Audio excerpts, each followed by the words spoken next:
तो आप चाहती क्या हो, साफ साफ फोड़ के बताइए ना। हमसे शादी करने के लिए चाहते हैं। और अगर शादी नहीं हो पाई तो जहर खा के मर जाएंगे। पक्का? पक्का। तो तोर मम्मी पापा के माया को भुला जाबे।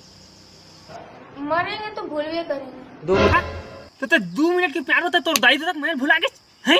तो इतने बेशरम हो गई इसने हो जाबे हैं। गई तुम लोग 2 मिनट के लिए प्यार नहीं किए, तो क्या? सारा जिंदगी बिताने के लिए प्यार। और इन्हें कोई गलत ना कह दे वरना कहेंगे ये सोसाइटी ही बेकार है, समाज ही। कौन सा क्लास में पढ़ती है? 10th में।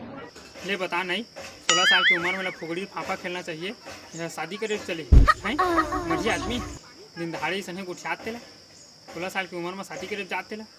अब तू ही मन बतावा का है तेला भाई हो, कमेंट में बता। और चैनल में नया हाँ तो कछु भी करके लाइक कर दे और कमेंट कर दे, शेयर कर दे और मोला मोही